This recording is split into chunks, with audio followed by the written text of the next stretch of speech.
Hey everybody, welcome to Obscurities in Miniature. Today we're going to take a look at another of the Oathmark boxed sets. I really did enjoy their Dwarf Infantry, but today we have a special treat for us. Not just regular infantry, but heavy infantry. That's what that word says right there, in case you weren't sure.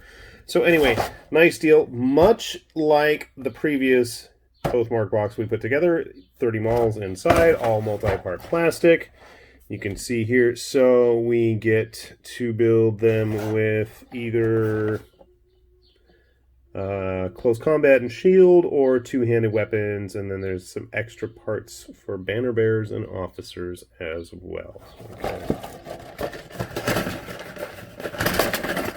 Let's see what awaits us. Okay.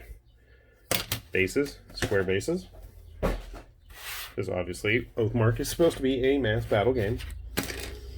And then we are greeted to a multitude of plastic sprues. Let's get that straightened out so we can see better. So every sprue is going to have 5 bodies on there, and you're going to see here they are, as it says, much more heavily armed and armored than the previous infantry sprue. And right away you can see we have a couple of extra little goodies hanging around there. That's nice. Those were not present on the regular infantry kit at all. As they said, we have a bunch of heavy weapons.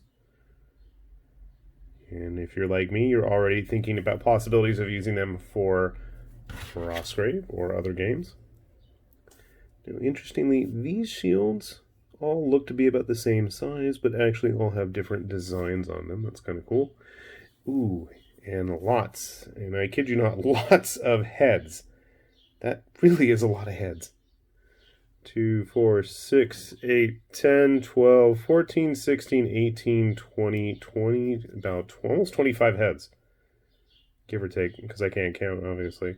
But it's interesting. So we have our traditional bearded, faced models, as opposed to the faceless, heavily armored helmets that we have down here, where you really don't have to worry about that. And I can guarantee I'm going to probably be using some of those. And then finally we have the close combat weapons of various types. Hammers, axes, and the occasional sword. But I mean, I've got it so ingrained in my head these days that a dwarf should only have axes or hammers, never a blade. That's weird. But on the other hand, notice on the great weapons, there are no two-handed swords, just big hammers, maces, and axes. So, okay, we're in the clear. I do like the fact that we have a few little goodies to make our models a little bit more unique, and there are enough shields for everybody on this sprue, as well as the two-handed weapons. So you're not going to run into odd situations like in some other games, on some other sprues, where you have kind of enough, but not really for everybody. You do have everything you need. If you want a box here of 30 archers, you're out of luck, because there are no archers in this box. They're going to be in the regular dwarf infantry. Now, you're going to have to go with either the regular two-handed weapons or the close combat and shield. That's all you're going to have in this. Hypothetically, though, there is nothing stopping you from taking these bodies and using the bow and arrows that were included with the regular dwarf infantry. And I can pretty much guarantee you guys that I am going to try smashing some of this stuff together with the weapons and gear from the original dwarf sprue as well. But it does look promising, and I do like the fact that they actually are quite heavily armored compared to the original models. So give me a sec, I'm going to go build a bunch of them, and we'll see how they turn out. Okay folks, we got the heavy dwarf infantry, at least some of them put together. So I went ahead and built up a couple of ranks here, and notice, oh my goodness, they do actually rank up with no issues. That is one advantage of having the 25mm bases as opposed to the traditional 20mm bases, which most dwarves usually end up on. I really do like the fact that there's a lot of variety in terms of how they're posed, and like we said earlier, just the sheer amount of heads that are included really is a big plus. So if you wanted to, these parts are totally compatible with the original dwarf kit as well. Obviously the options here are a little bit more limited, but you know, if you wanted to mix and match, there's nothing stopping you.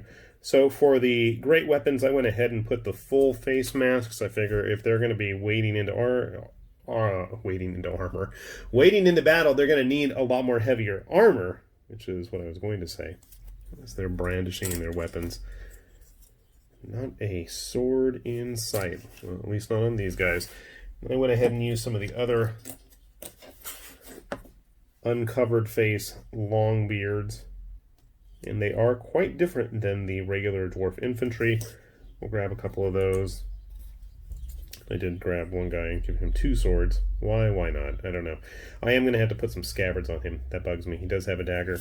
There were a few little extra accoutrement type stuff that we had.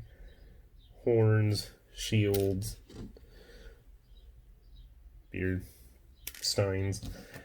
So in case you're curious, I'll grab a couple of my painted regular doors just so you can see that there is quite a difference in terms of how heavy their mail is.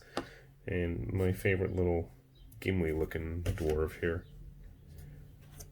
Much heavier armor, especially with those faceplates. Let's get some of the two-handed guys.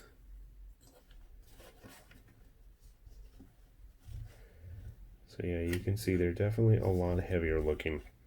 And in case you have never seen any of these and are curious how they stack up with some of the other dwarves on the market, let's grab some. A random Reaper Bones guy I have handy. Would make a great, hero type unit if you're going to use these for Oathmark, if you're going to use these for Kings of War. And speaking of Kings of War, I know I had a finished, there we go, a finished Mantic Dwarf right there, and that is on a traditional Mantic base. So you can see here, scale's pretty decent. Obviously, the Mantic Dwarf is a little bit older and a little more stocky, thick, bulbous. He hasn't aged as well as some of the other Mantic Dwarves have. Like their metals and resins, I think, have aged much more gracefully than the older plastics. But those old plastics, there's a charm to them too. But the definition and detail of these guys, I think, is a lot more clear, a lot more defined, and honestly, my Metal Ranger here, I think, fits in a lot better with the Oathmark or dwarves, I was going to say orcs, the Oathmark dwarves than the Mantic ones. Let's see what other dwarves we've got handy. Do I have any other dwarves handy? Also, in case you're curious and you've never seen, we'll put a Oathmark human there on the table. I thought I had some more. Grab a Mantic human too while we're at it. So, scale-wise at least, I think they are very dwarf-like. I think the only time you're really going to run into an issue size-wise is if you got like Age of Sigmar dwarves where they're really, really big compared to these guys. Or if you're going to go like Conquest dwarves, and then you're really going to have some massive, massive ones. But on their own, I think they really do have the look for heavy infantry really down pat. They scale up nice. You can rank them up pretty well. There's just a ton of variety, and especially keep in mind that these arms, at the very least, are going to be fully compatible with stuff like Frostgrave, Ghost Archipelago, other Oathmark kits. So if you wanted to, there's nothing stopping you from taking human arms and putting them on a dwarf body, or, taking like Ghost Archipelago crewmen and giving them scimitars and cutlasses. You really, your imagination is only going to be limited by the pieces you've got on hand. I think really Northstar has made a very versatile set of kits, especially if you have access to bits from the original dwarf frames as well, because that had just as many parts, and if you want to go wild mixing and matching, I think you really are going to have a very unique looking army by the time all is said and done. That said, I am quite looking forward to seeing what we have in store from Northstar in the future when it comes to Oathmark. I know that they are supposed to have their plastic Goblin Wolf Riders coming soon. I wasn't super excited about the green skin Goblinoid guys that have already come out, but that's just me. I gotta say, I'm a sucker for old, Kev Adams style orcs, but it is what it is. Anyways, with that said, we'll put a link down below if you're curious. Check out Oathmark stuff, and we will say our fond farewells. This has been High Lord Tamberlane with Obscurities and Miniatures, saying thanks for watching, and we'll see you back here soon. Bye-bye.